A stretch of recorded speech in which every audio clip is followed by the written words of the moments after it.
Her stepmother grabbed her by the hair and dragged her down the stairs like she was nothing, like she weighed nothing, like she meant nothing. "Stop crying," Linda snapped, throwing her toward the man standing in the doorway. "She's yours. We're done." Ava hit the floor on her knees. She looked up and saw a stranger in a black suit staring down at her with eyes that gave away nothing. No pity, no cruelty, just calculation. She had been sold. $40,000. That was the price her stepmother put on her life. And the monster they handed her to, he simply reached down and said, "Get up." If you are watching this right now, please subscribe to our channel and follow Ava's story all the way to the end. Drop a comment below and tell me what city you are watching from. I want to see how far this story has traveled. Now let us go back to that night, because what happened next changed everything. The rain had been falling for 3 hours straight by the time the black car pulled up to the house on Crestline Avenue. Ava heard it first. She always heard everything in that house because she had trained herself to. When you live with people who hurt you for sport, your ears become your only early warning system. She heard the engine cut off. She heard one door open, then close. She heard footsteps on wet concrete, steady and unhurried, the kind of footsteps that belong to someone who has never been afraid of arriving anywhere. She was in the kitchen when her stepmother, Linda Whitmore, called her name. "Ava, come to the living room now." Not a request. It was never a request with Linda. It was always a command dressed up in just enough softness to make you feel crazy for resenting it. Ava wiped her hands on a dish towel, set it on the counter, and walked out. Linda was standing near the fireplace in her good dress, the burgundy one she only wore when she wanted to impress someone. Ava noticed that immediately. She also noticed the man sitting in the armchair across from the couch. He was not what she expected. She had imagined, if she had imagined anything at all, that a man who drove through a rainstorm to visit Linda at 10 o'clock at night would look cheap somehow. Rushed, nervous. This man looked like he had never been nervous in his life. He was perhaps 40, with dark hair that was just beginning to gray at the temples, and dark eyes that moved across the room with the same slow assessing quality as someone reading a contract before they signed it. He was wearing a suit that cost more than anything Linda had ever owned. His hands were resting on his knees. He had not touched the glass of wine Linda had placed on the side table next to him. He looked at Ava the moment she walked in. She looked back at him and then at Linda, and she said, "What is this?" Linda smiled. That particular smile, the one that never reached her eyes. "Sit down, Ava." "I'd rather stand. What's going on?" "I said sit down." Ava did not sit down. The man watched this exchange without expression. Then he spoke for the first time, and his voice was low and very even, like a man reciting facts rather than participating in a scene. "You're Ava." It was not a question. She answered it anyway. "Yes. My name is Dominic Russo." She did not know the name then. She would learn later what it meant. She would learn later that half the city knew that name and the other half pretended not to. She would learn later that men who owed Dominic Russo money did not sleep well, and men who betrayed him did not sleep at all. But in that moment, in that living room, with the rain hitting the windows and Linda standing by the fireplace with that terrible smile, the name meant nothing to her. "Is someone going to tell me what's happening?" Ava asked. Linda set her own wine glass down. "Your father left debts, Ava. You know that."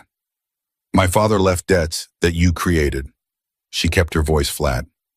She had learned not to cry in front of Linda years ago. Tears only made Linda happy. "I've been working 2 jobs to pay them off." "You haven't been working fast enough." "Then get a job yourself." Linda's expression flickered. There it was, that cold flash beneath the surface, the part of her stepmother that was all sharp edges and contempt. But she controlled it quickly because the man in the armchair was watching, and Linda always performed better when there was an audience.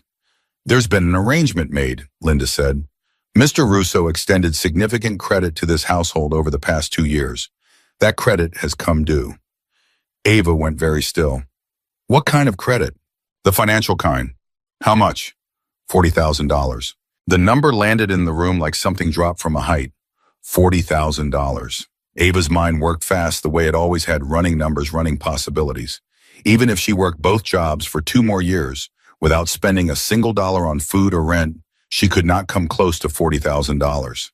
And she knew, standing there in her father's old cardigan, with her hands starting to go cold, that this was not actually about the money. Why is he here? Ava said. She was looking at Linda, not at Dominic Russo. Why is this man in our house? Because I made an agreement with him. What kind of agreement? Linda glanced at Dominic and something passed between them, something that Ava did not fully understand until the next words came out of her stepmother's mouth. You'll go with him in lieu of the debt. The silence that followed was so complete that Ava could hear the rain on the glass and her own heartbeat and absolutely nothing else. Then she said very quietly, say that again. It's a fair arrangement. You're 23. You have no real prospects here. You've been a burden on this household since your father. Say that again. Louder this time. You're sending me with him. It's already decided. Ava turned and looked at Dominic Russo for the first time without flinching. She looked at him the way you look at something that is about to destroy you completely and directly because you've already decided there's no point in looking away. You bought me. He held her gaze. He did not look away either. That is what was offered. And you accepted. I did. You're a monster. Something moved across his face. It was there and gone so fast she almost missed it. Not offense, not guilt, something else, something she couldn't name yet. He said nothing. I'm not going, Ava said. She turned back to Linda. I'm not going anywhere with anyone. You cannot do this. This is not legal. This is not... Your name is on the loan paperwork, Ava. She froze. What? Your father signed loans in both your names before he died. Did he not tell you? Linda tilted her head. Oh, he didn't, did he? That's very unfortunate. Ava's hands had gone from cold to numb. She thought of her father. She thought of the last year of his life when he was sick and frightened and doing things that didn't make sense, borrowing money, signing things, trying to secure some kind of future for her before he went. She had thought it was life insurance. She had thought it was savings. She had not asked the right questions because she had been too busy being terrified of losing him. He had tried to help her, and someone she suspected Linda had turned those attempts into chains. You can fight it if you want, Linda said almost gently. I'm sure there are lawyers who would love to hear your story. Of course, while you're fighting it, the interest will keep accumulating. And Mr. Russo's patience has, as I said, run out. Ava stood very still for a long moment. She was doing the thing she always did when she was most afraid, pulling everything inward, going quiet, going small, finding the center of herself that nobody had managed to reach, yet the part that was still hers. She found it. She held on to it. Then she looked at Dominic Russo again. If I go with you, what happens to me? He looked at her steadily. You live in my house, under my protection. You follow my rules. And if I don't follow your rules, then we'll have a problem. Do you hurt people? The room went very quiet. Linda made a small, uncomfortable sound. Dominic Russo looked at Ava as if she was the first person who had asked him that question directly in a very long time. Yes, he said, when they give me reason to. Have I given you reason to? Not yet. She absorbed that. She turned, walked back to the hallway, went upstairs and packed a single bag. It took her 11 minutes. She did not pack anything that Linda had given her. She packed her father's watch, her medical textbooks from the 2 semesters of nursing school she'd had to drop when he got sick of photograph, and 3 changes of clothes. She stood in the doorway of her bedroom for exactly 1 breath, looked at the water stain on the ceiling she had looked at every night for 3 years, and then she walked out. Her stepsister, Betrayal, was standing in the hall. Betrayal was 25 and had their mother's eyes and their mother's particular gift for cruelty disguised as carelessness. She looked at Ava's bag and smiled. It was almost identical to Linda's smile. The inheritance of meanness passed cleanly between them. Have fun, Betrayal said. Ava looked at her. I hope the money lasts. Something flickered in Betrayal's expression. Not guilt. She didn't have the equipment for guilt, but something close to recognition, the sense that a line had been crossed and could not be uncrossed. Ava walked past her and down the stairs and out the front door without looking back. Dominic Russo was already waiting beside the car. He opened the door himself. She noticed that. Not the driver. Him. She got in. The drive took 40 minutes. She did not ask where they were going. She sat on her side of the car and looked out at the rain-blurred city lights and kept her hands folded in her lap and thought very carefully about what she knew, what she didn't know, and what she needed to find out. She was not going to cry. She was not going to beg. She had done too much of both already in that house for people who used her tears like currency and spent them on nothing. Dominic sat on his side and said nothing. He looked out his own window or he looked at his phone, and he did not try to reassure her or explain himself or fill the silence with words designed to make her feel better about what had just happened. She found that strangely more bearable than anything else he could have done. The estate sat on a cliff above the Pacific. She felt it before she saw it, the particular quality of the air salt and cold and wide open the sense of space after a life spent in rooms that were always too small and too controlled by someone else's moods. The car passed through a gate up a long drive and stopped at a front entrance where two men in dark jackets stood at the door and stepped back without a word when Dominic approached. Inside, a woman named Petra, severe-faced but not unkind, showed Ava to a room on the third floor. It was larger than any room she had ever had in her life. The bed was real with actual weight to the mattress and pillows that were clean and cool to the touch. The window looked out over nothing but the black ocean and the rain. Petra said, "Breakfast is at 7. Mr. Russo expects punctuality. There is a lock on your door. You may use it." She paused at the threshold. "You are not a prisoner here, but you are also not free to leave. I would suggest spending your first few days learning the difference between those two things." Then she left. Ava sat on the edge of the bed and pressed her palms flat against her thighs and breathed. She thought about everything that had just happened in the precise sequential way she thought about everything when she was scared. What was the immediate danger? What was the next step? What resources did she have? What did she know that could help her? She was alive. She was not hurt. She was in a room with a lock. She had her father's watch and her textbooks and herself. It was not nothing. She did not sleep easily, but she slept. And when she woke up and the morning came through the window, gray and clean and cold off the ocean, there was no one screaming at her to get up. No cup thrown at the wall to wake her. No footsteps outside her door at 3 a.m. because Linda was drunk and in the mood to be vicious. Just silence. Real silence. The kind she had almost forgotten existed. She got up, washed her face, and went downstairs at 6:58. Dominic was already at the table. He was reading from a tablet coffee beside him, jacket off for the first time since she'd seen him. He looked in the pale morning light of the kitchen like a man with a very complicated life that he managed to keep very controlled. He looked up when she came in. "Sit," he said. She sat, not because he told her to, but because she had decided that the most useful thing she could do right now was observe, and she could observe better from a chair than from a doorway. Petra brought coffee, brought food, real food, eggs and toast and fruit, the kind of breakfast that takes time and care, not the kind that gets thrown at you when someone remembers to put something out. Ava ate everything on her plate. She did not pretend she wasn't hungry. Pride was a luxury she had been too poor for too long to afford. Dominic watched her eat. She watched him watch her. It was not comfortable exactly, but it was honest, and she had decided that honesty, even the uncomfortable kind, was something she could work with. "Do you have questions?" he said when she'd finished. "Hundreds." "Ask 3, she considered. "What do you expect from me?" "Your presence. Your compliance with the rules of this house. Your discretion about what you see here." "What are the rules?" "You don't leave the property without an escort. You don't speak to anyone who works for me about what happens inside this house. You don't contact your stepfamily." "That last one isn't a hardship." Something moved across his face again. That same quick thing she'd seen the night before gone before she could read it. "And the third question." She set her fork down. She looked at him. "When does the debt end?" He was quiet for a moment. "When I decide it has." "That's not an answer. It's the only one I have right now. Then I need you to understand something." She kept her voice level, kept her hands still, kept all of it controlled the way she'd had to keep everything controlled for 3 years. "I'm not going to spend every day here afraid.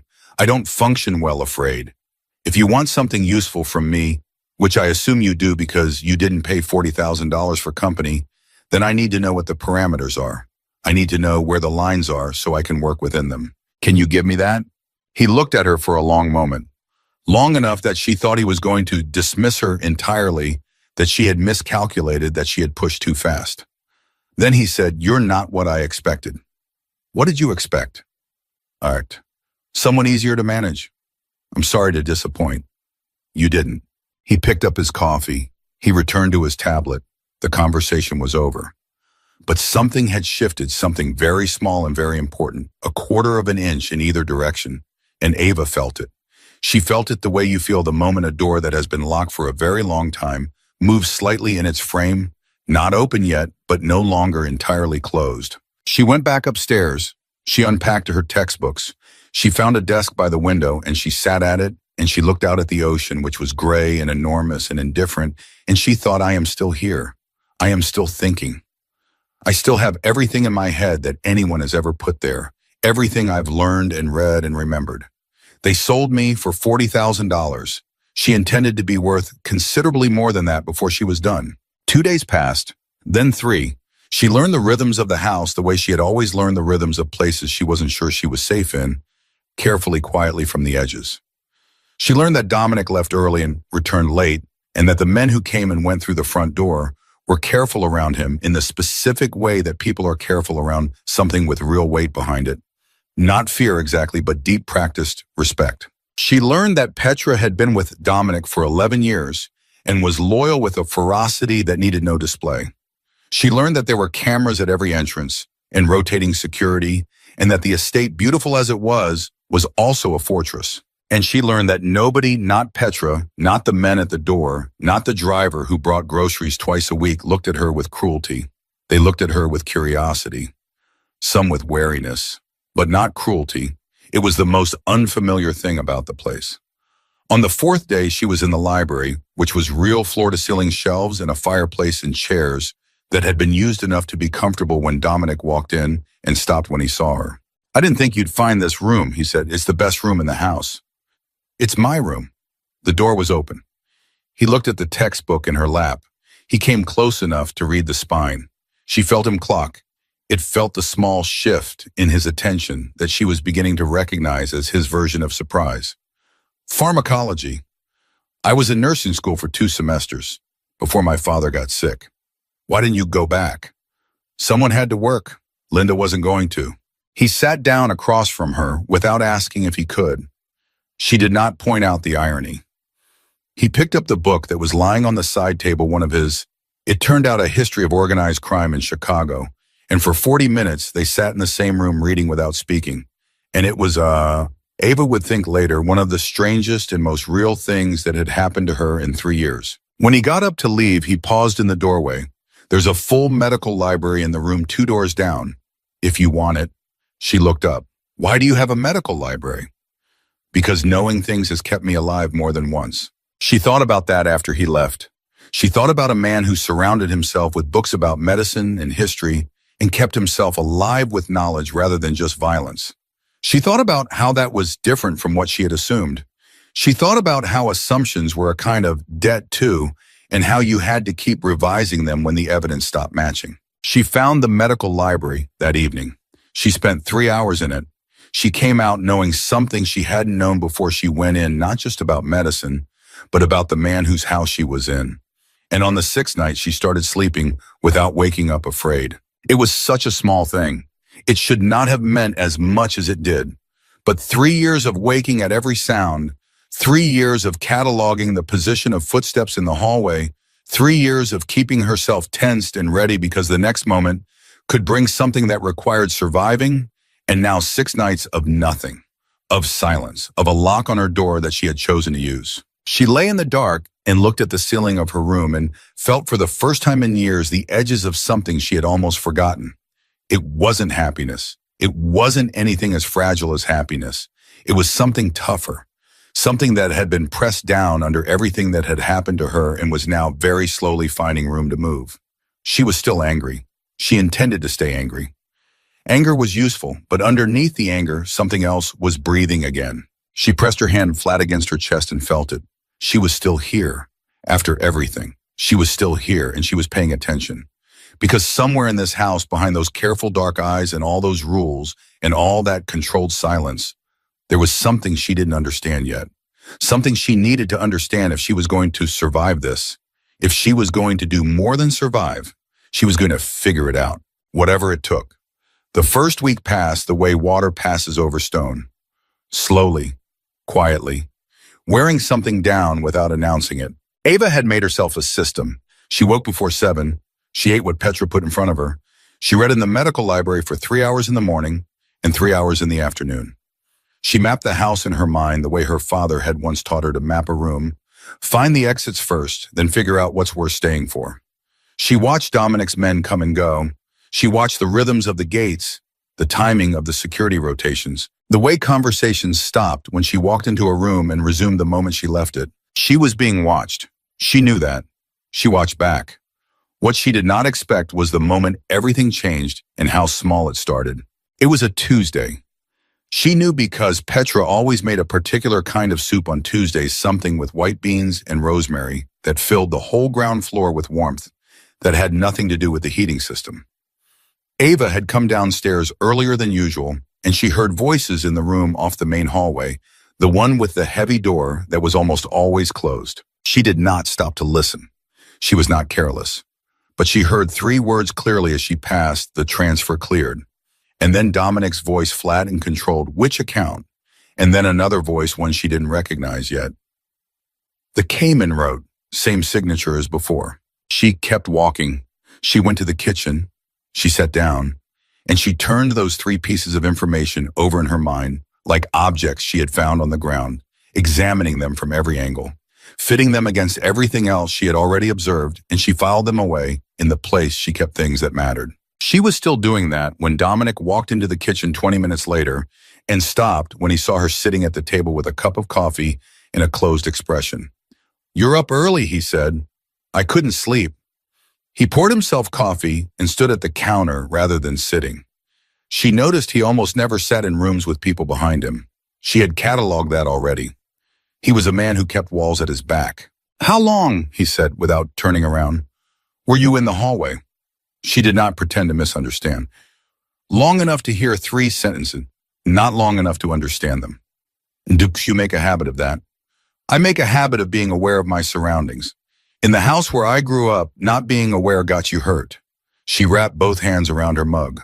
"I wasn't listening for anything. I was just walking." He turned then. He looked at her with those dark, assessing eyes. She held the look without flinching. "What did you hear?" he said. "A Cayman account. A transfer. A signature that apparently matched something it shouldn't have." The room went very quiet. Not the comfortable quiet of the library. This was a different kind of silence, the kind that precedes something that holds pressure, the way a thundercloud holds rain. "You understood that," he said. "My father ran a small business for 15 years before he got sick. I did his books from the time I was 16. I know what irregular transfer patterns look like." She paused. "I'm not asking questions. I'm just telling you what I actually heard because you asked." He set his coffee cup down. He pulled out the chair across from her and sat in it, and this she was beginning to understand was significant. He did not sit across from people unless he had decided they were worth the direct angle. "What kind of business?" he said. "Import, wholesale auto parts, small operation, but honest." She said that last word deliberately. She watched him take it. "And you did his books, and reconciled his accounts, and caught 2 separate vendor overcharges in 3 years, and once figured out that his bookkeeper was skimming $300 a month by running duplicate invoices through a secondary vendor code." She looked at him steadily. "I was 19 the second time. I didn't go to college for accounting. I just pay attention." Something happened in Dominic Russo's face that she had not seen there before. Not warmth exactly. Something more guarded than warmth. Recognition. "Eat your breakfast," he said. He stood up.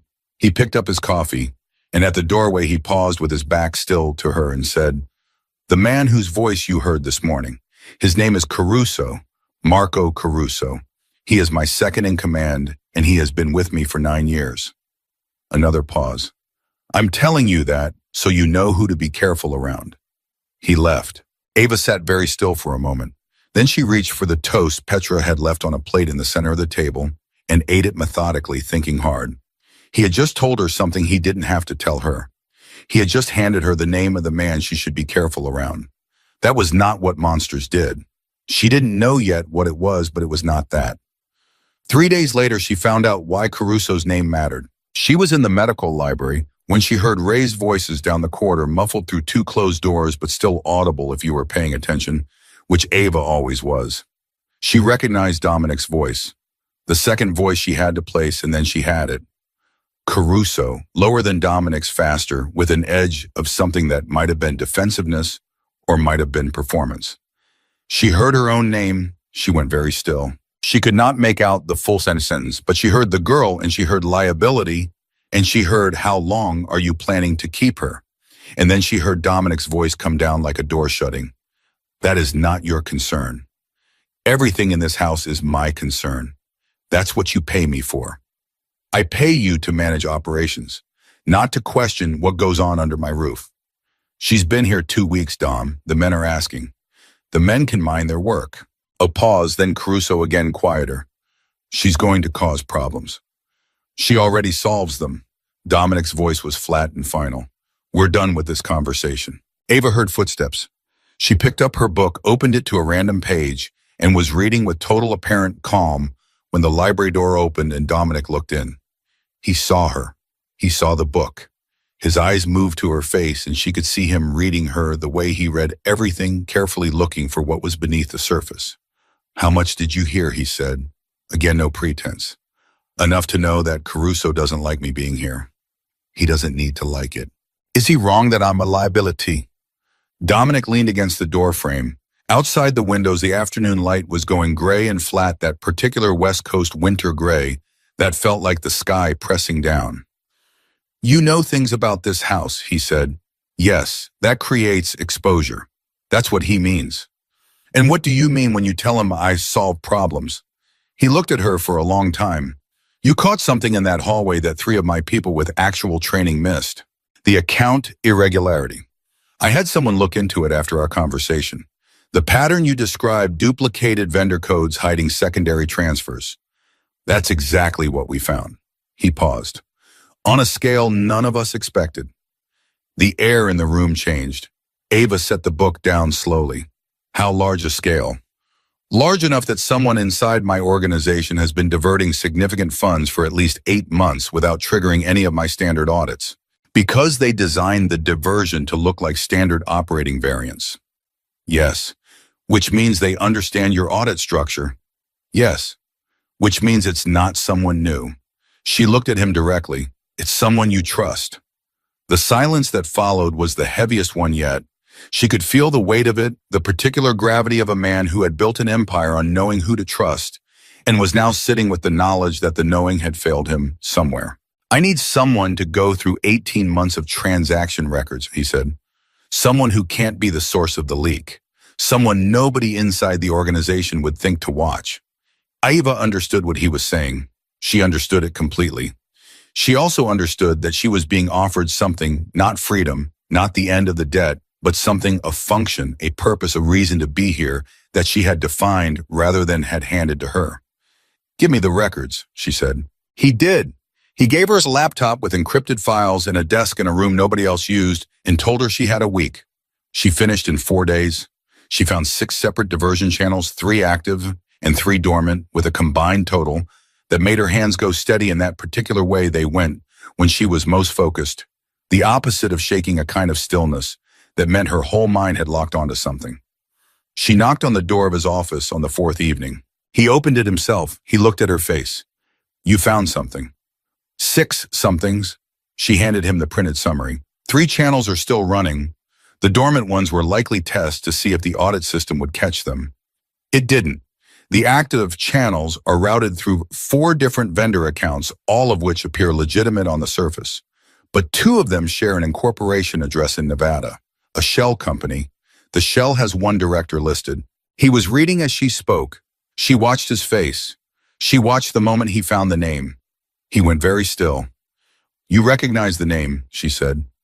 Yes. Is it someone inside your organization? He looked up from the paper.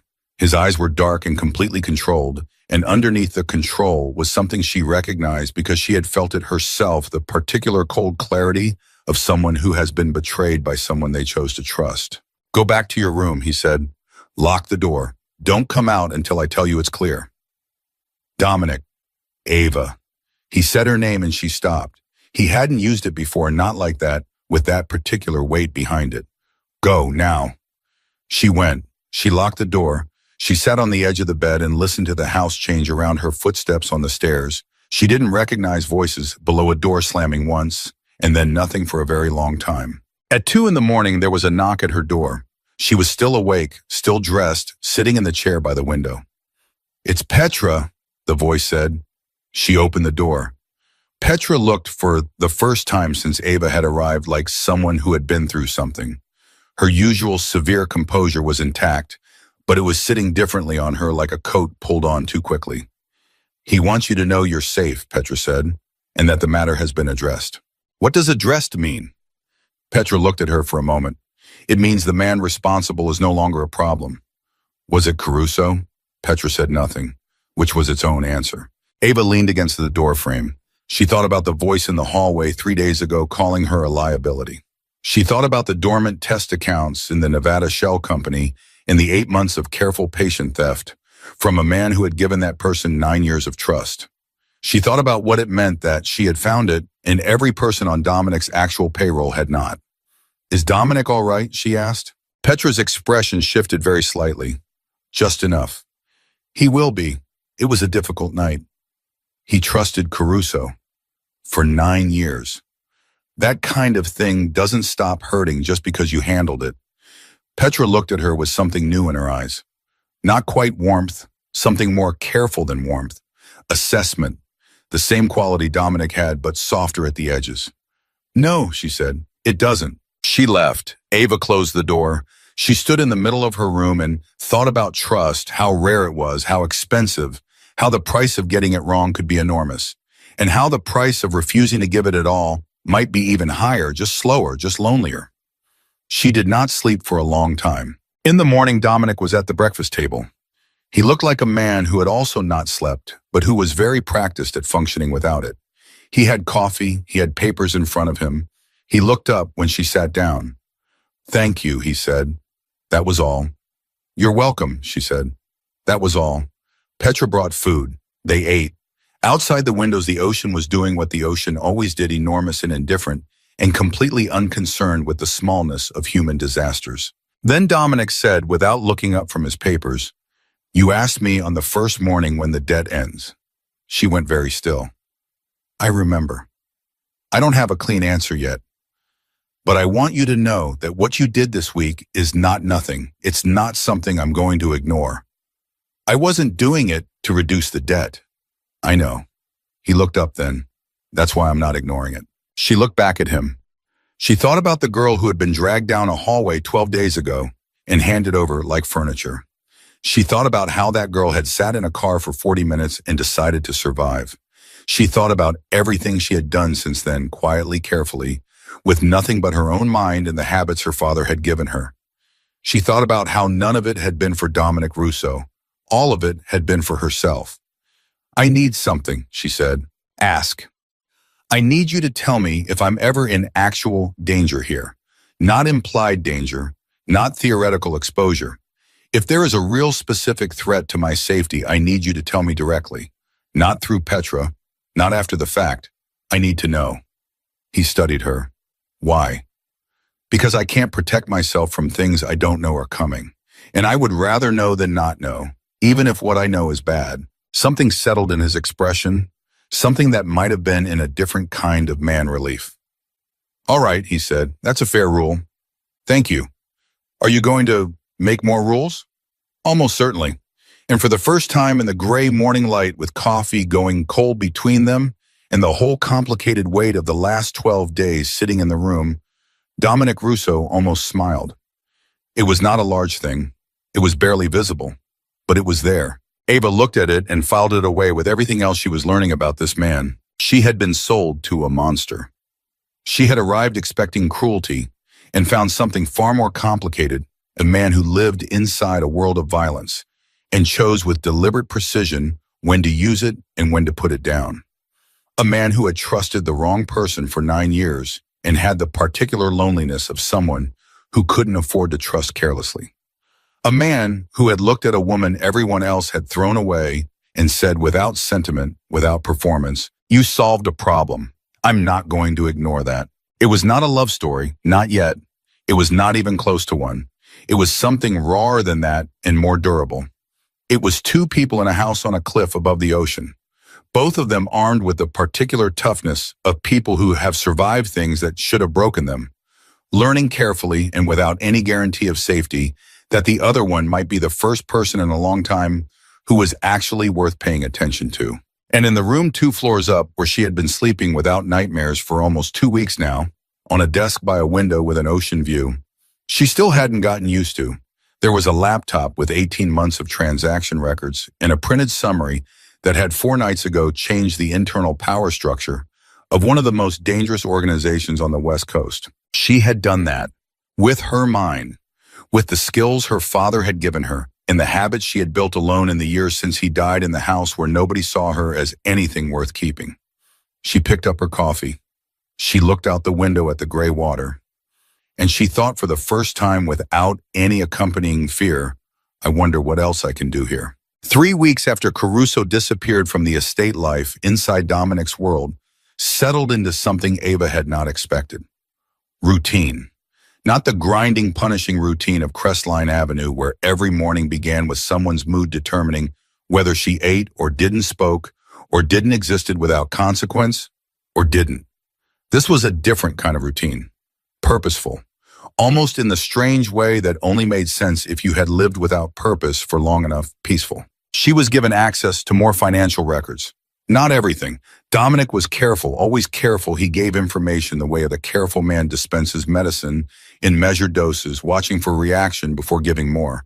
But enough for her to see the architecture of what he had built, the layers of legitimate business woven through the parts that weren't the way money moved through his empire, like water through a complex irrigation system, always going somewhere specific, always leaving something behind. She understood it faster than he expected. She could tell by the way his eyes moved when she presented her analyses, that small recalibration, the quiet adjustment of a man updating his internal estimate of something. She did not find that satisfying exactly. She found it useful. Dominic's men had stopped looking at her with quite so much wariness. Some of them had graduated to something closer to cautious respect, the kind you extend to someone you don't fully understand, but have decided is probably not the threat you initially calculated. She learned their names. She did not pretend she hadn't. She did not perform ignorance to make anyone comfortable. She was done performing for people's comfort. There was a man named Felix who managed the estate's household operations and had a dry, resigned sense of humor about everything. There was a man named Torres who handled physical security and was built like a question nobody wanted to answer, but who always held the door and said good morning with complete sincerity. There was a younger man named Danny who was 26 and clearly still in the process of deciding what kind of person he was going to be, and who sometimes looked at Ava with an expression she recognized because she had worn it herself once. The look of someone trying to figure out if the life they had landed in was the life they actually wanted. She did not befriend any of them. She was not foolish enough for that, but she understood them, and understanding was its own form of power. It was Felix who told her on a Thursday morning in the 4th week that there was a dinner that weekend, a formal one. Dominic's senior people and 2 visiting associates from out of state. Felix said it with the careful neutrality of someone delivering information they were not sure how the recipient would take. Am I expected to attend? Ava asked. Mr. Russo said you would sit at the table. She thought about that for a moment. As what? Felix looked at her with his dry, resigned expression. I believe he said, and I'm quoting directly as herself. She thought about that for longer. The dinner was Saturday. She dressed in the simplest things she owned that could be called formal, a dark dress that had been her mother's, one of the 3 things she'd taken from Crestline Avenue that actually mattered. It fit imperfectly, a little loose at the shoulders, a little long, but it was real and it was hers, and she wore it the way she wore everything now without apology.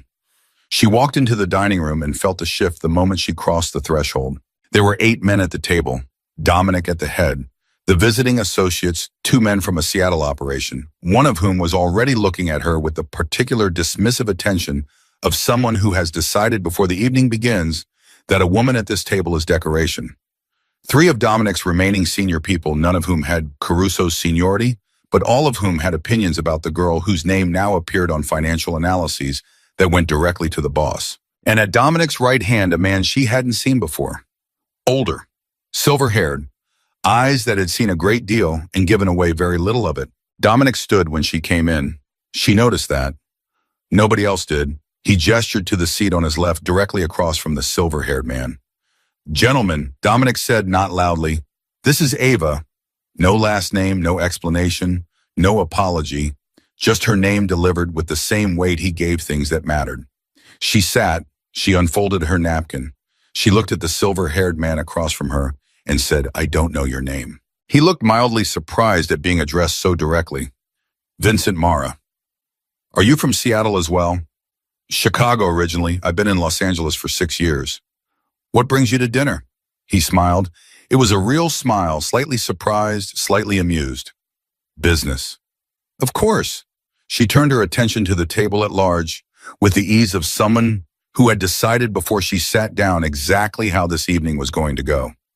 It went well for approximately 40 minutes. The food came. Conversation moved through the safe territories, first the way conversations do when men who do not entirely trust each other are gathered at the same table in direct coded feeling for edges.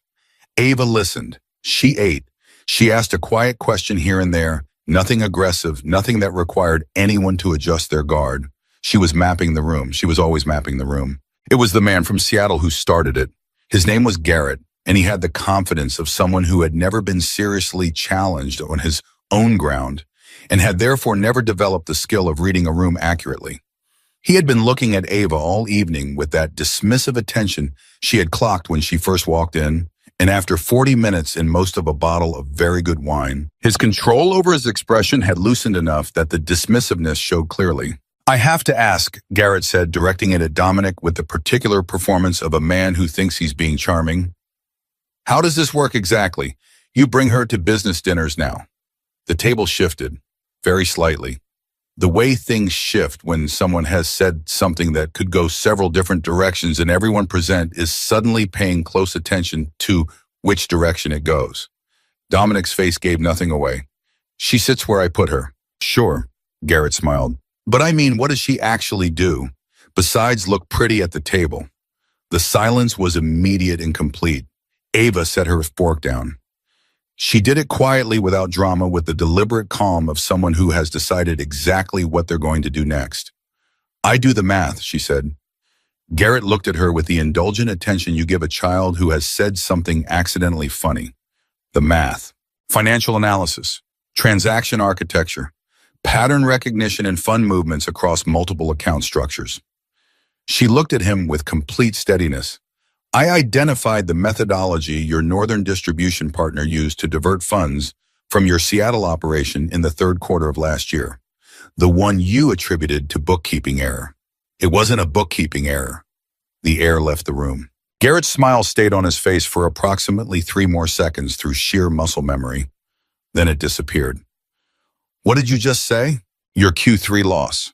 Approximately $230,000 attributed to vendor overpayment discrepancies. The vendor accounts were legitimate. The overpayment methodology was not. Someone inside your distribution chain ran a duplicate authorization sequence across 11 transactions. It's the same pattern I found here, which is how I recognized it." She kept her voice perfectly level. "I can show you the transaction strings if you'd like. I have the data." Dead silence. Then Vincent Mara from across the table said quietly, "How?" "I've been reviewing financial records from several connected operations as part of my work here. Your Seattle accounts were part of a broader pattern analysis. I wasn't specifically looking for your losses. I found them because they matched a signature I already knew." Mara looked at Dominic. Something passed between them that Ava could not fully read, but that felt significant. Heavy. The kind of look that means someone has just been proven right about something they've been saying for a while. Garrett had gone a particular color. It was not a good color. "You're telling me," he said slowly, "that he searched for a word and settled on something with an edge in it. Girl found something in my accounts that my own people missed." "She's not my girl," Dominic said. His voice was completely even. The evenness itself was the warning. "She's the person at this table who just saved you from a second quarter of the same loss. I would choose the next word carefully." Garrett looked around the table. He found no allies. Not even his own associate, who had the expression of someone trying very hard to be invisible. "What's your point?" Garrett said, directing it at Ava now. "What do you want?" "I don't want anything from you." She looked at him simply. "I'm telling you the pattern exists in your operation because not telling you would have been irresponsible, and I don't do things irresponsibly. What you do with the information is your business." She picked up her fork and resumed eating. The table stayed quiet for a long moment. Then Vincent Mara let out a breath that was almost a laugh. "Dominic," he said, "where exactly did you find her?" "She found herself," Dominic said. "I just provided the location." And there it was again. That thing she had seen once or twice before, that movement in his face, the one she was starting to be able to read. It was the closest thing he had to pride that he would allow himself in public. She looked down at her plate and did not let the warmth in her chest show on her face. That was hers. She was keeping it. The rest of the dinner passed differently. Garrett was quiet in the specific way of someone recalibrating. His associate asked Ava 2 genuine questions about the transaction pattern and listened to the answers with real attention. Mara talked to her across the table the way you talk to someone you've decided to take seriously, with the full weight of his attention, asking follow-up questions, testing the edges of what she knew, and finding that the edges were further out than he'd expected. When the table broke up and the men moved toward the other room, Mara stopped beside Ava and said low enough that only she could hear, "You've got a better mind than half the people I employ. If you ever find yourself in a different situation, I want you to know that my door is open." She looked at him. "I'll keep that in mind." He nodded. He moved on. She stood for a moment alone in the space between the dining room and the hallway and took a slow breath. She was steady. She was always steady in the moment. It was afterward that things caught up with her, when the adrenaline cleared and the reality of what had just happened settled in like cold water. She had just sat at a table with men who ran operations that moved millions of dollars and weapons and influence across 3 states, and she had not been afraid. She had been functional. She had used what she knew, and she had said what needed saying, and she had not apologized for either. She was almost to the stairs when Dominic's voice came from behind her. "Ava." She turned. He was standing in the doorway of the room the men had moved to, jackets still on, looking at her with that direct, contained attention. He crossed to her. He stopped when he was close enough to speak without being heard by anyone else. He looked at her for a moment before he said anything, in that way he had, like he was checking something internally before he committed to words. "What you did in there," he said. "Garrett deserved it." "Yes, he did. I'm not talking about Garrett." He paused. "I'm talking about what you chose to do with information that had nothing to do with you. You could have kept it, used it for leverage somewhere down the line." "I don't operate that way." "I know." He said it with a certainty that meant he had already understood this about her, that he was not surprised. "That's what I'm saying." She looked at him. "You're thanking me. I'm telling you that this house runs differently now than it did a month ago. That's because of you. And I want you to know that I know that." She absorbed this. She held it. She thought about a month ago, the car ride in the rain, the room with the lock. Petra's voice telling her she was not a prisoner, but she was not free. She thought about how much distance she had covered since then, not in miles, in something harder to measure. "Dominic," she said, "the man from Chicago, Mara. He offered me something just now." She watched his face very carefully when she said it. She saw the stillness that came over him, the particular quality of attention that meant he was processing something that mattered. "I know what he offered," Dominic said. "He's been looking for someone like you for 2 years. You knew he would approach me." "I suspected." "And you seated me across from him anyway." "Yes." She let that sit for a moment. "Why?" He looked at her steadily. "Because you deserve to know that what you do has value that extends beyond this house. Because you should understand what your options are. Because," he stopped. He started again. "Because I don't keep people here by keeping them ignorant. That's not how I do things." She stood in the hallway with that settling over her. She thought about Linda, who had kept her by keeping her in debt, kept her by making sure she never had enough information to see the whole picture, kept her small by controlling everything she knew and everything she touched. This was not that. This was something she did not have a clean word for yet. "I didn't take him up on it," she said. "I know. I'm not finished here." Something shifted in his expression, just slightly. "No," he said. "I didn't think you were."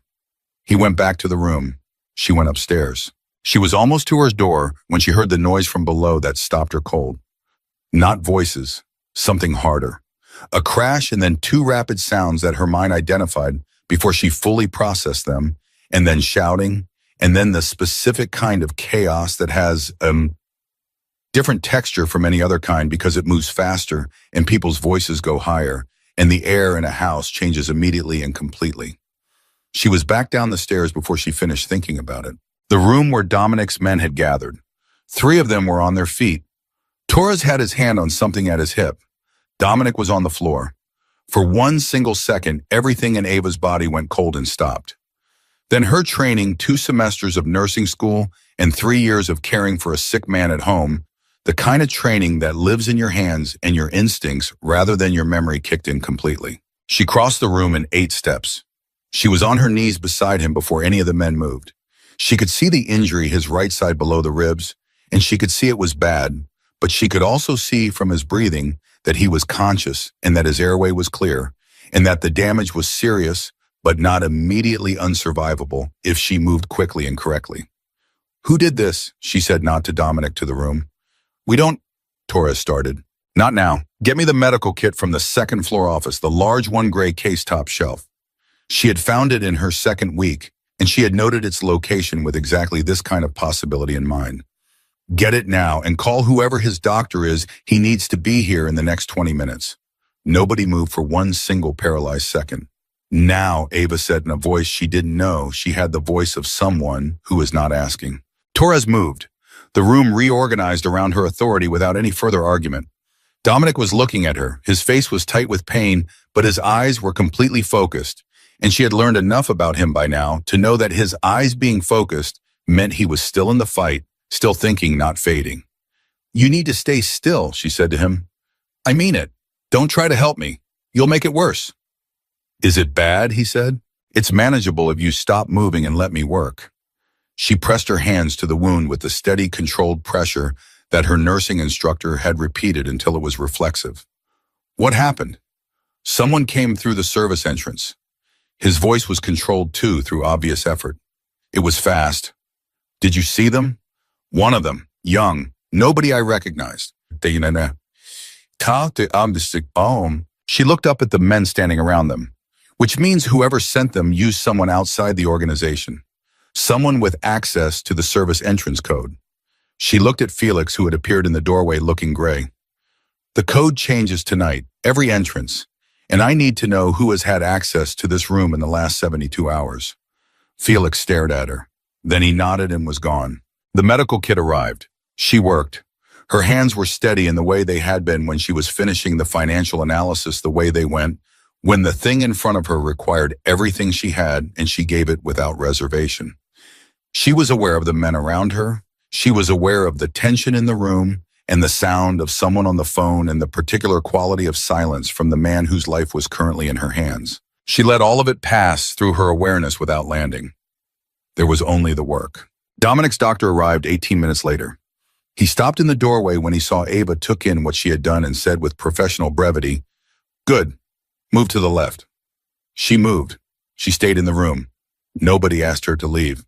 When the doctor finished his initial assessment, he looked up and said, "She may have saved him significant blood loss. Whoever taught her knew what they were doing." Torres looked at Ava. "Where did you learn that?" "My father was sick for 2 years, she said. "I learned what I needed to learn." She stood up. She was aware for the first time since she had come downstairs that her hands were shaking. Not in the moment, after the moment. Her body catching up to what had just happened. She pressed them flat against her thighs, the way she always did, and breathed through it. Dominic, from the surface where the doctor had him stabilized, said her name. She went to him. He looked at her with those dark, focused eyes, and she could see the pain in them, and she could see underneath it something else, something she did not look at for too long, because she wasn't ready to name it. "You didn't run," he said. "No. Most people would have." "I'm not most people." He was quiet for a moment. Then, "I know." She stood beside him while the doctor finished his work, and the room around them reorganized itself into the particular controlled chaos of an organization responding to a crisis.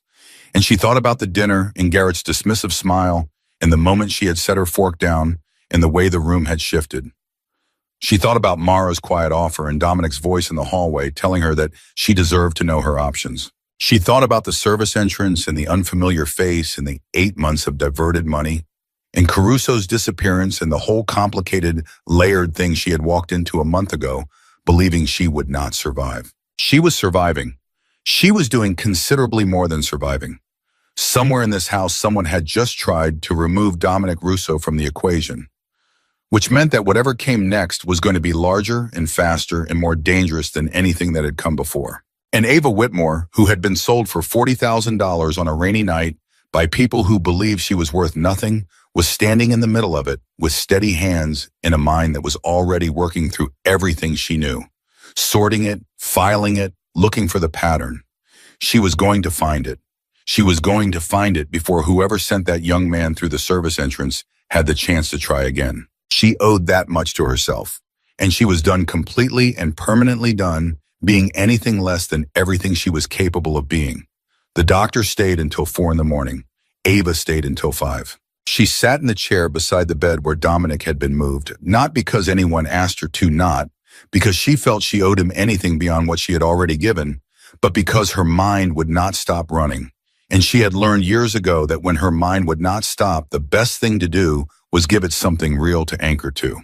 Something in the room, something breathing. He slept, which the doctor said was the best possible outcome. She watched him sleep with the particular attention of someone who has spent time monitoring a sick person, checking the rhythm of it, the quality, whether it was rest or something more worrying. It was rest. His color was returning. His breathing was even.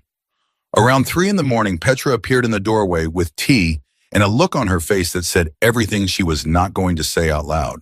"You should sleep," Petra said. "I'll sleep when I've finished thinking." "What are you thinking about?" "The service entrance code. How many people had it? Whether the timing tonight was connected to the Caruso situation or separate. Whether Garrett from Seattle was angry enough about what happened at dinner to make a phone call."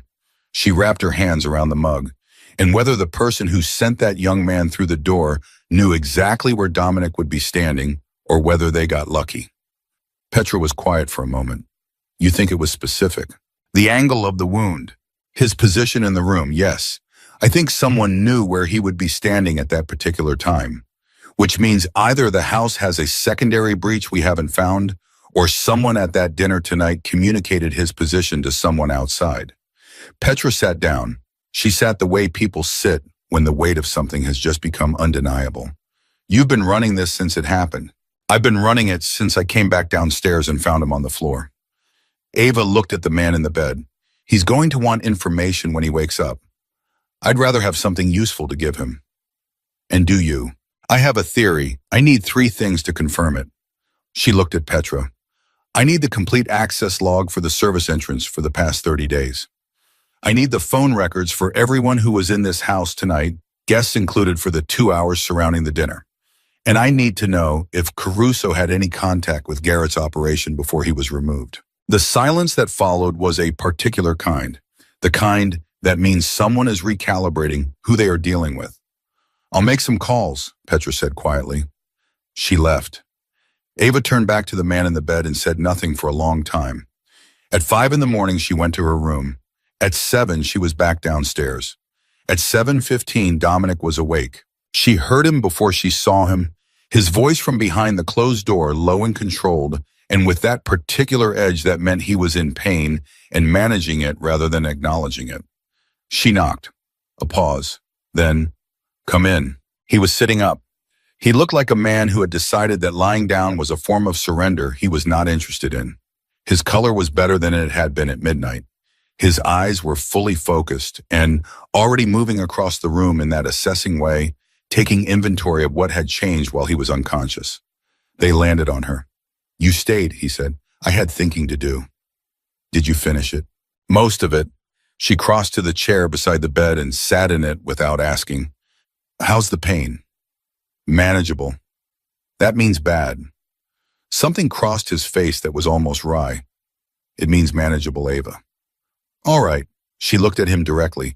"I need to tell you what I think happened last night, and I need you to listen without interrupting because some of it you're not going to like." He looked at her for a moment.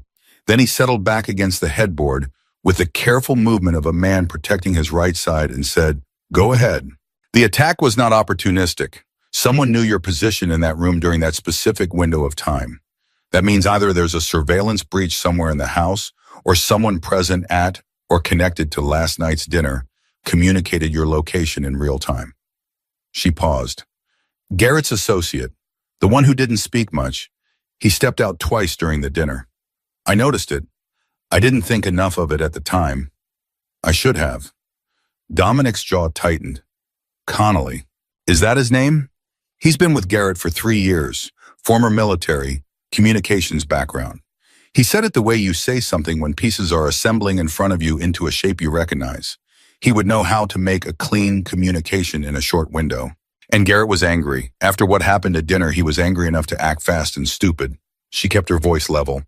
Angry men with resources are dangerous because they don't plan as carefully as they should. If Garrett ordered this, then there's a conversation coming that I can't be present for. I understand that. She held his gaze. But before that conversation happens, I need you to consider something. If Garrett acted this quickly and this badly, it means he's frightened. Not just angry, frightened, which means whatever I found in his accounts, whatever pattern I identified at that dinner, it's bigger than he let on. His reaction was disproportionate to embarrassment. It was proportionate to exposure. The room went very still. Dominic looked at her with the full weight of his attention and said, "You think he's running something?" I think the fund diversions I found in his Q3 accounts weren't losses. I think they were transfers to someone, and I think he cannot afford to have someone like me looking at his books with any kind of access. She paused. I think whoever he's paying or whoever is paying him wanted this problem resolved before I found more. Dominic was quiet for 30 seconds. It was a very long 30 seconds. Then he said, "I need those account records. I already pulled everything I had access to last night while you were unconscious. It's on the laptop in your office." She stood. I flagged the sections most likely to contain the transfer endpoints. You'll see it when you look at it. The pattern is the same as Caruso's methodology, which is not a coincidence. It's the same architecture, meaning Caruso and Garrett were connected. Dominic's expression shifted into something that was very controlled and very cold. Caruso introduced Garrett to this organization. Yes, I found that in the meeting records you gave me access to 4 years ago, Caruso vouched for Garrett's Seattle operation specifically. She kept her voice steady. Dominic, Caruso didn't just steal from you. He built you a network of people who steal from you, and Garrett was part of that network. The silence that followed was unlike any of the previous silences. This one had mass. It had the specific gravity of a man understanding that the betrayal he thought he had contained was not contained at all, that it had roots he had not yet found, that the thing he cut off had been growing underground for longer than he knew. He looked at the ceiling. He breathed. She watched him absorb it, watched the control hold, watched him refuse to break even with that weight on him, and she understood something in that moment that she had been circling without landing on this man's strength was not performance. It was not ego. It was the genuine practice, costly discipline of someone who had learned very early that losing control of yourself was more dangerous than anything anyone else could do to you. She respected it more than she expected to. Torres, he said, I'll get him. And Felix, and whoever is currently at the gate. He looked at her. And you stay. I want you in the room. She absorbed that. I want you in the room, not permitted to stay. Wanted. She felt the distinction. All right, she said. The next 2 hours were the most concentrated she had experienced in the estate. Torres came, and Dominic spoke to him with the specific economical authority of a man who had assessed a situation completely and was now deploying responses with surgical precision. New security protocols, new entrance codes, a full review of every person who had been on the property in the past 30 days. A very quiet set of instructions regarding Garrett's current location, which Torres received without expression and left to execute. Felix came and received a separate set of instructions regarding the household finances, a full freeze on all outward transfers until Ava had conducted a complete review of the past 6 months. Felix looked at Ava when Dominic said this. She looked back at him steadily. Then they were alone again. Dominic looked tired in a way that had nothing to do with the wound. He looked like a man who has been carrying something heavy for a long time and has just discovered it was heavier than he thought. 9 years, he said, not to her particularly, to the room. Yes. Caruso sat across that desk from me for 9 years. He was at my father's funeral. He helped me build every system this organization runs on. He paused, and the whole time he was dismantling it from the inside. Not the whole time, Alpha said. People who betray you rarely start that way. Something changes. Money, fear, a better offer from someone else. It doesn't excuse it, but it's rarely as simple as someone being bad from the beginning. He looked at her. Does that make it better? No, it makes it human, which is worse in some ways, because it means you can't just write off your own judgment. You weren't wrong about him for 9 years. You were right for most of them, and then something shifted, and you didn't see it in time. She paused. That's not failure. That's just the cost of trusting people. The room was very quiet. He looked at her with something that was not quite the calculating attention she had become accustomed to. Something underneath it. Something that didn't have the protective layer over it that everything else did. Is that something you believe, he said, or something you are telling me because it's useful? Both, she said honestly, but mostly the first one. He was quiet for a moment. What shifted the thing between you and that woman who sold you? Your stepmother. Was she always what she is? The question surprised her. She did not show it. She thought about it with the same honesty she gave everything. No, I think when my father was alive, she was careful. He was a gentle man, but he was not a weak one. He would have seen it. After he died, what she'd been keeping controlled just stopped being controlled. She didn't become cruel, she just stopped hiding it. And your sister, stepsister. Brielle learned it. Some things you inherit, some things you absorb from the person who raises you. She paused. I absorbed different things. I chose to. He nodded slowly. You chose. Every day, even when it was very hard. She looked at him, especially when it was very hard. He was quiet for a long time. Then he said, I need to tell you something about the original arrangement with your stepmother. She went still. The debt was real, he said. Your father did sign loans in both names, but the amount Linda presented to me was inflated.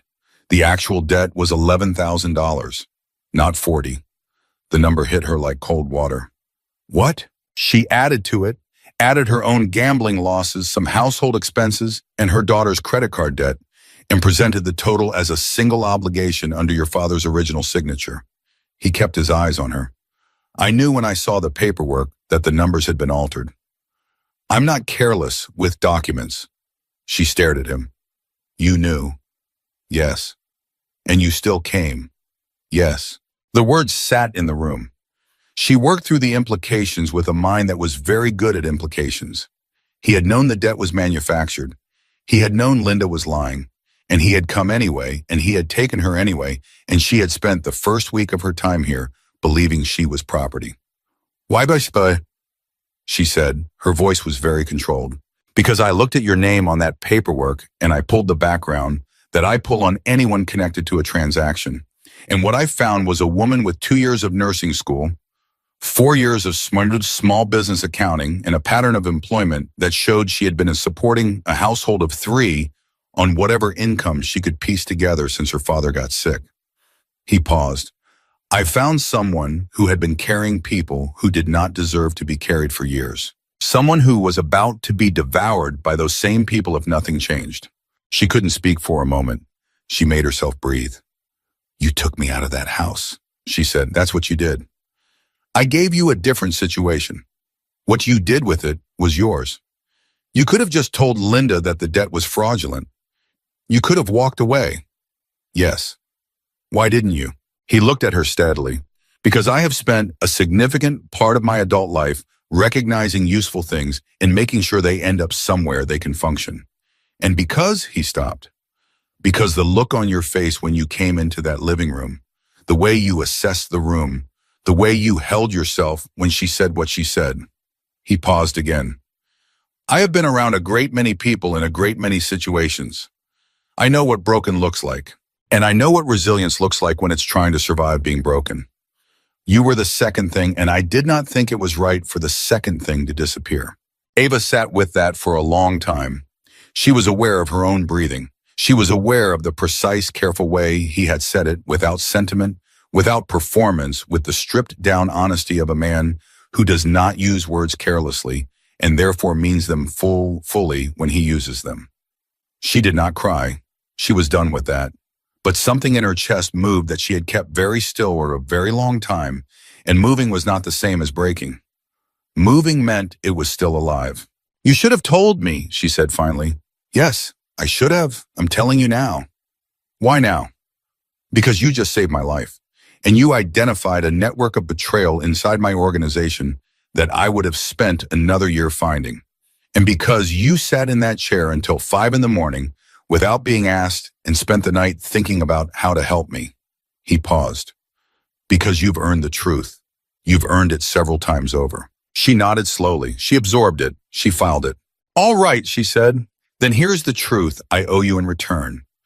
I am not staying here because of the debt. I haven't been staying because of the debt for at least 2 weeks. I'm staying because this is the first place in 3 years where I have been allowed to be completely what I am, where it was useful instead of threatening, where I wasn't asked to be smaller or quieter or less." She looked at him directly. "I want you to know that. So there's no confusion about what I'm doing here or why." The room held that between them for a long moment. Then Dominic said, "The debt is cleared." She blinked. "What?" "As of now, the debt is cleared. Whatever you choose to do from this point, it is not under obligation. If you want to leave, Torres will drive you wherever you want to go. If you want to contact Mara about his offer, I will not stand in your way." He held her gaze. "If you want to stay, you stay as something other than a transaction." She looked at him. She thought about everything, all of it, the rainy night and the car ride, and the room with the lock and the breakfast table, and the library and the financial records, and the dinner, and his face on the floor last night, and her hands pressing down, and the doctor's voice saying she may have saved him significant blood loss. She thought about the answer she had already known for at least 2 weeks, the one she had been keeping back, until she was certain, until she could say it without it being about fear or gratitude or the particular trap of having nowhere else to go. She was certain now. "I'm staying," she said. He nodded once, with the particular gravity he gave things that mattered. "Then I need you to look at something." He reached for the folder on the bedside table and handed it to her. "Petra pulled the access logs last night. There's a name on there that appears 4 times in the 48 hours before the attack. Someone who was logged into the secondary security system, not the main one. The secondary one has a different administrator." She took the folder. She opened it. She found the name. She recognized it immediately. It was Danny, the young man who sometimes looked at her with the expression of someone trying to decide what kind of person they were going to be. He had decided. She closed the folder. She looked at Dominic. She thought about 26 years old, in a face that still had some becoming left in it, and the particular sadness of watching someone choose wrong when they still had time to choose differently. "He's still in the house," she said. "Yes." "He doesn't know we know." "No." She thought about it. She thought about what Caruso's network meant, how many endpoints it had, how much information had already moved through it. She thought about what you do with a man who is young enough to still be frightened. And frightened people will tell you things that resolved people won't. "Don't remove him yet," she said. "Not until I've looked at everything he had access to. He's a thread. If you pull him too fast, you lose the rest of the rope." She paused. "And if he's scared enough, he might be useful."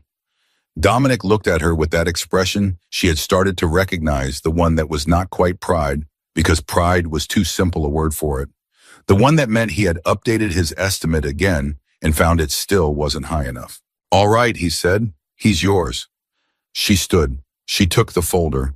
She thought about a girl sold for $40,000 and how much distance stood between that girl and this moment, and how every inch of that distance had been paid for with something she had chosen to give, rather than something that had been taken from her. That was the difference. She understood that now with a clarity that had no sentimentality in it, only fact. She had been thrown away. And what happened to things that got thrown away, if they were strong enough, if they held their shape through everything that tried to reshape them, was that they sometimes ended up exactly where they were supposed to be. She walked out of the room with the folder under her arm, and her mind already running through everything she needed to do and the house around her. The house that had seemed like a fortress, and then a prison, and then something she didn't have a word for yet settled into her footsteps like it had always known she was coming. Danny broke in 40 minutes. Ava had not expected it to take longer. She had sat across from him in the small room off the kitchen, where Felix sometimes did inventory, just the two of them. No Torres, no Dominic, nobody with a weapon or a reputation to make the air heavy. Just her. Just the folder on the table between them, with his name on the access log, and her hands folded on top of it, and her eyes on his face steady and completely without anger. Anger would have made it easier for him. Anger gives frightened people something to push against. She gave him nothing to push against. She just waited. He lasted about 12 minutes before he started talking. Then he could not stop. He was 26, and he had been recruited by Caruso 8 months ago, not with threats, but with money and a story that made Caruso sound like the wrong party, a loyal man being edged out by a boss who was consolidating power and eliminating anyone who knew too much. Danny had believed it because he wanted to believe it, because Caruso had been kind to him in the specific way that people who need something from you are kind. And because 26 and underpaid and wanting more is a combination that bad people have been exploiting since the beginning of time. His job had been simple: monitor the secondary security system, note Dominic's position in the house during specific windows, and send a coded message to a number he had memorized and never saved. He had done it 3 times before last night. Nothing had happened on the previous 3 occasions. He had started to believe nothing would happen. He had told himself he was just passing information, not participating in anything else, which is the thing people tell themselves when they cannot afford to look at what they are actually doing. Last night, something had happened, and Danny had sat with that since midnight, and he was not built for it. His face said so. His hand said so. The number you sent the messages to, Ava said. Do you know whose it is? No, I swear I don't. Caruso gave it to me before he stopped. Before he was removed, she said. Yes, and after Caruso was gone, did someone else contact you? Once, different number. They said the job wasn't finished and I needed to stay in place. What did you say? He looked at his hands. I said okay. She absorbed that. She thought about fear and how it makes people say okay to things they know are wrong because the alternative feels unsurvivable. She had said okay to things herself in a different life for similar reasons. She did not tell him that, but she held it somewhere in the part of her that made decision. The second number, she said. Did you keep it? He looked up. He reached into his pocket. He put his phone on the table. I didn't delete anything, he said. I didn't know what to do with it. I thought maybe if I kept it, I could. I don't know what I thought. She picked up the phone. She looked at the number. She photographed it with her own phone and then put his back on the table and stood up and said, stay in this room. Don't use your phone. Don't speak to anyone. What's going to happen to me? She looked at him. She thought about what she wanted to say, which was complicated, and what was useful to say, which was simpler. That depends on what the information you've given me is worth and what Dominic decides to do with it. What happens to you is not in my hands. She paused at the door. But you told me the truth when you could have lied. That's worth something. I'll make sure it's noted. She went directly to Dominic's room. He was out of bed. He was standing at the window with his hand at his side in a way that meant the wound was talking to him, but he was refusing to listen. Dressed phone in hand, looking like a man who had decided that recovery was an inconvenience he would attend to later. Sit down, she said, walking in. I'm fine. You had a serious wound 12 hours ago, and you are standing at a window being stubborn. Sit down and I'll tell you what I found. He looked at her with an expression that was somewhere between exasperated and amused and sat down. She told him. All of it. The 40 minutes, the second number, the phone, the pattern of 3 prior check-ins that had not resulted in action, the contact after Caruso's removal that meant someone above Caruso was still running the network. Dominic listened without interrupting. When she finished, he said the number. She showed him her phone. He looked at it. He was still for 3 seconds, which on him was the equivalent of a visible reaction. I know this number, he said. Who is it? He looked up from the phone. Reyes, Eduardo Reyes. He runs a syndicate out of San Diego. He and Caruso go back 15 years. He paused. He's been trying to expand north for 3 years. I blocked 2 of his moves directly. He needs me removed to access the Los Angeles corridor. So Caruso wasn't just stealing from you. He was building a path for Reyes to walk through. Yes. And Garrett was part of the path. His Seattle operation would have given Reyes a northern anchor once the Los Angeles corridor opened. She thought through it quickly, the whole architecture of it, assembling in her mind the way financial structures assembled, layer by layer, each piece revealing the function of the next. Reyes has been patient. This has been building for at least 2 years, probably more. He'll move fast now, Dominic said. He knows the attack failed. He knows I'm still standing. He'll calculate that his window is closing, and he'll either cut his losses or accelerate. He'll accelerate, Ava said, because cutting his losses means admitting the investment in Caruso and Garrett was wasted. Men like Reyes don't absorb that kind of loss quietly. They double down. She paused. Which means we have maybe 48 hours before he tries something larger. Dominic looked at her. We. She met his eyes. We. Something settled in his expression. Something that had been slightly unresolved until this moment and was now resolved. He nodded once. Then we have work to do. The next 36 hours moved faster than anything Ava had experienced in the estate. Dominic worked the phone with the focused efficiency of a man who had built relationships across 2 decades precisely for moments like this, calling in debts, gathering information, repositioning resources, with the kind of quiet authority that doesn't announce itself because it doesn't need to. Torres coordinated security. Felix handled the household and kept everything running with the particular competence of someone who understood that stability in the small things supported stability in the large ones. And Ava worked the money, because if Reyes was going to move, he needed funding. And funding moved through accounts. And accounts left patterns. And patterns were what she was built for. She sat at the desk in the office Dominic had given her full access to. Now not the side room, the main office, his office, with 12 months of transaction records from every connected operation and the phone number Danny had kept, and the account architecture she had already mapped from the Caruso investigation. She worked backward from what she knew. She built the model of what Reyes's operation should look like if her theory was correct. And then she went looking for the places where the real numbers matched the model. She found the first match at 2 in the morning.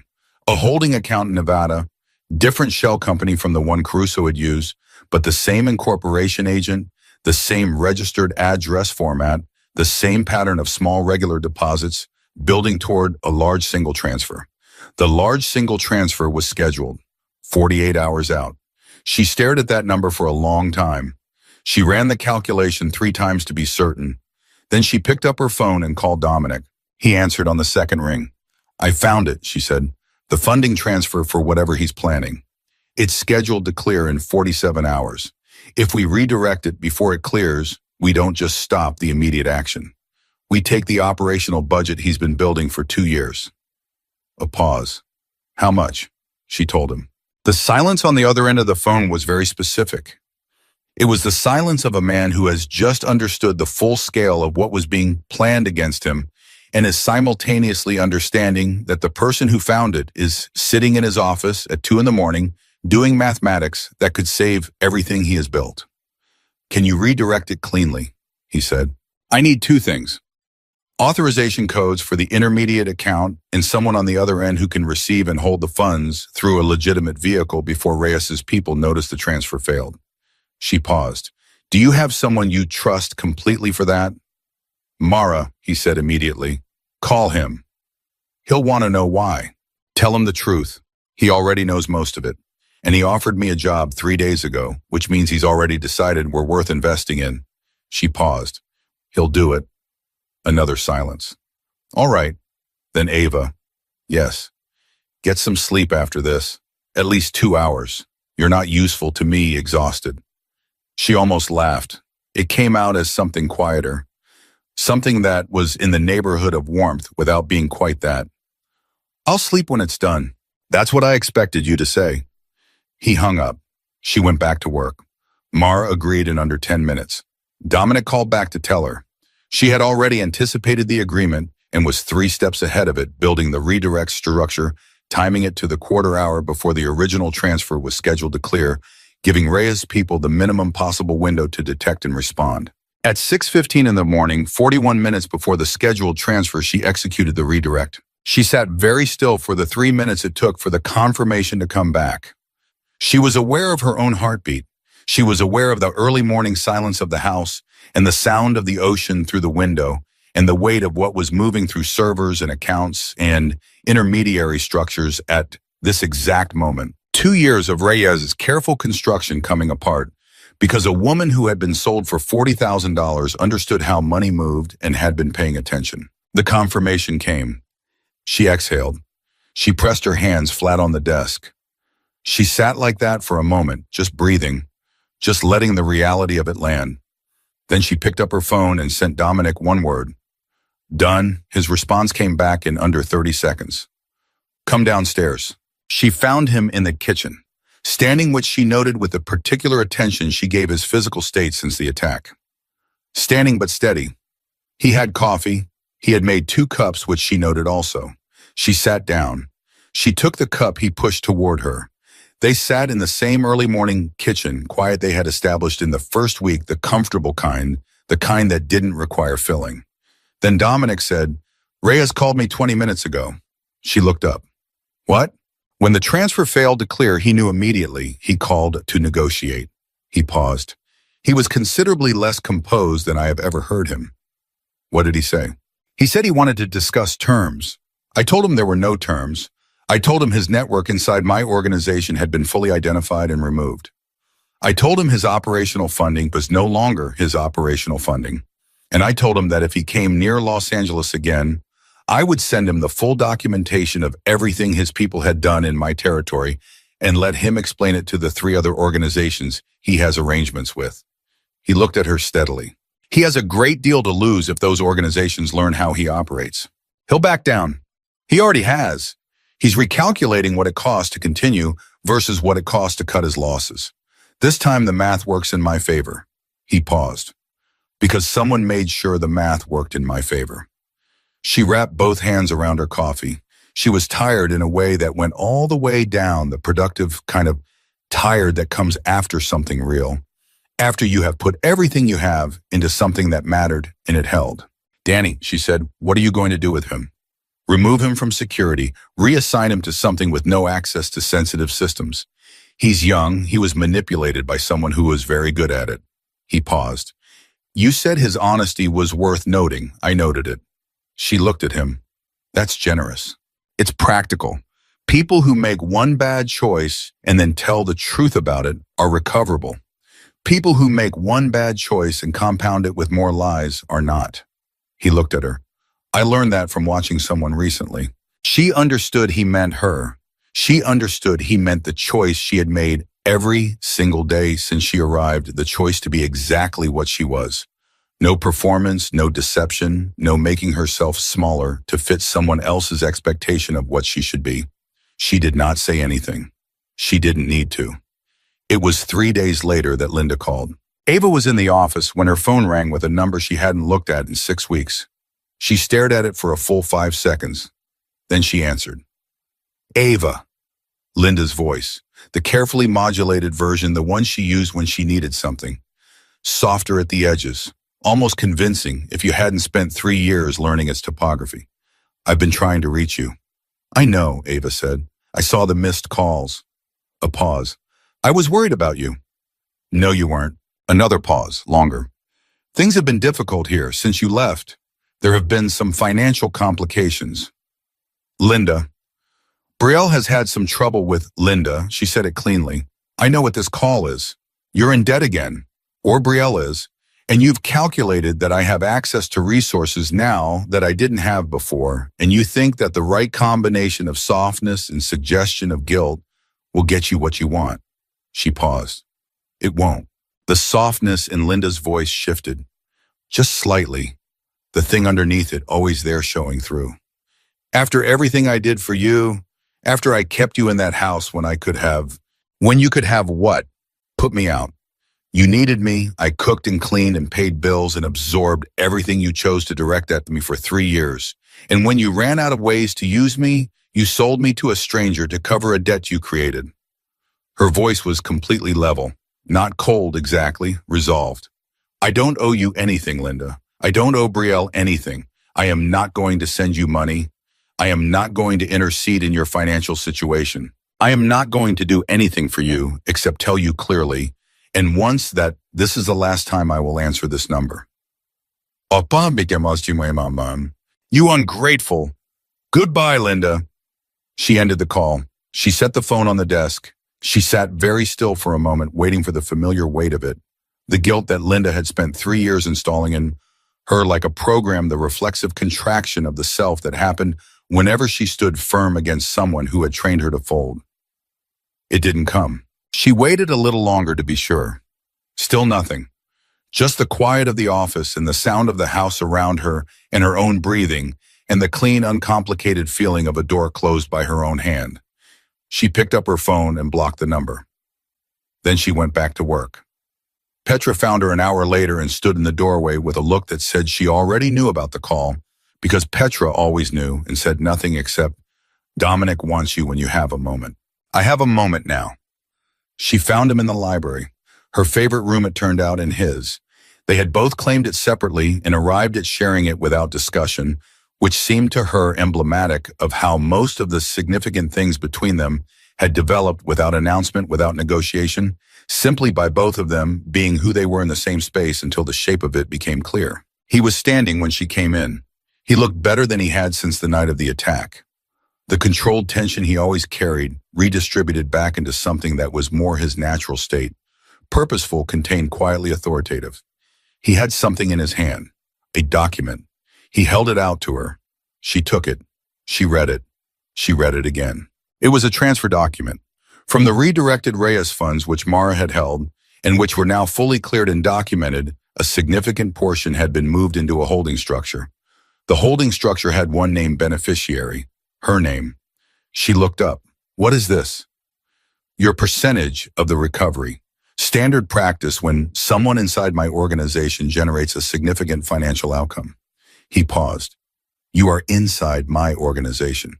This is your percentage." "Dominic, this is..." She looked at the number again. It was not $40,000. It was not close to $40,000. It was a number that meant something she did not have words for yet: independence options, the ability to choose her own next thing from a position of having rather than lacking. "This is too much. It's the correct percentage. I don't adjust percentages based on sentiment. I don't know what to do with this." "Yes, you do." He looked at her steadily. "You know exactly what to do with it. You've been managing money since you were 16. You'll do something careful and intelligent with it, and it will be worth more in 5 years than it is now." A pause. "What you do with it is yours, the same way everything you've built here is yours." She stood holding the document and thought about 6 weeks ago, the rainy night, the living room, her name signed on a debt she hadn't created being handed to a stranger who did not look at her face. She thought about the bag she had packed in 11 minutes, the lock on the door, the first morning she had slept without waking afraid. She thought about Caruso and Danny and Garrett and Reyes and the 47 hours that had dismantled 2 years of someone else's patient construction. She thought about Linda's voice on the phone in the absence of guilt, where guilt used to live automatically. She thought about who she had been and who she was now, and how the distance between those two people was not something that had been given to her. Nobody had handed her this. Dominic had provided location, as he had once said himself. Everything else had been hers. Her mind, her skills, her choices, her refusal to be reduced. Her insistence on being exactly and completely what she was, even when the easiest thing would have been to make herself smaller. She folded the document. She held it. She looked at Dominic Russo, who had looked at a woman everyone else had thrown away and seen something worth keeping. Not because he was a good man in the simple sense of that word, but because he was a precise one, in his precision had recognized something real. "I want to renegotiate the terms of my position here," she said. Something moved in his expression. "Do you?" "I'm not here under obligation anymore. You cleared that. I'm not here out of gratitude because I was raised to understand that gratitude is not a sustainable basis for anything. I'm here because this is where I function best, and because the work matters, and because..." She paused, and this was the part she had been working toward. The part she had been sure enough of for at least 2 weeks, but had waited to say until she was standing on ground that was fully hers, because you are the first person since my father who looked at what I actually am and decided it was worth something. Not in spite of it, because of it. He was very still. I'm not asking for anything, she said. I'm telling you where I stand, so there's no confusion. So it's said out loud and real, rather than existing only in the space between things. She held his gaze. I thought you deserved to know that, the same way you told me I deserved to know my options. Dominic Russo, who had built an empire on knowing when to speak and when to let silence do the work, was quiet for a long moment. Then he crossed the room. He stopped when he was close enough that she could see the particular quality of his attention when it was fully directed, which was considerable, which had never been fully directed at her like this without something functional attached to it. He said, I told Mara last week that you were not available for his offer. She blinked. You told him that before you cleared the debt. Yes. You were certain I would stay. No. He paused. I was certain I didn't want you to go. Those are different things. I have learned recently to be more careful about the difference.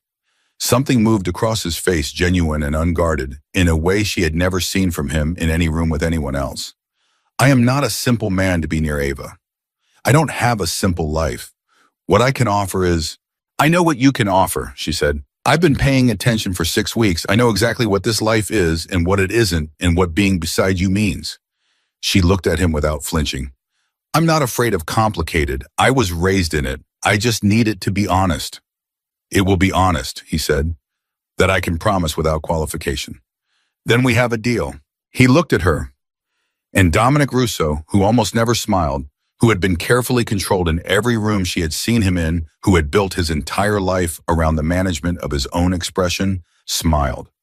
It was not large. It did not need to be. It was real, and it reached his eyes, and it was entirely and exclusively for her.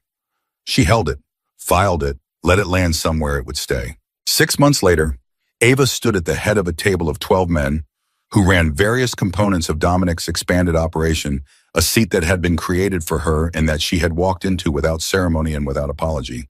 The agenda in front of her was hers. The analysis she presented was hers.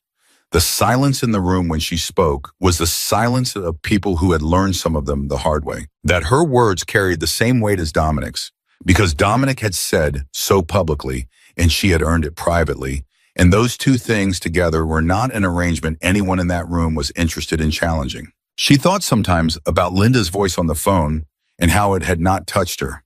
She thought about Brielle's smile in the hallway on the night she left Have Fun, and how that smile looked very different from this end of the distance between then and now. She thought about her father, who had taught her to read a ledger and hold her ground and find the center of herself that nobody could reach without her permission. She thought about how he had loved her without condition, and how she had carried that love through everything that came after him, kept it intact through 3 years of someone trying to convince her she was worthless, brought it with her in the bag. She packed in 11 minutes on a rainy night. He would have understood this, she thought. He would not have predicted it, but he would have understood it. He would have seen the things she had built from the materials she had, from what she knew and who she was, and the choice she made every single day to be fully and unapologetically herself.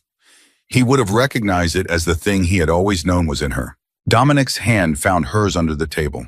Briefly, without announcement. Just a point of contact, just the weight of another person's certainty meeting her own. She did not look at him.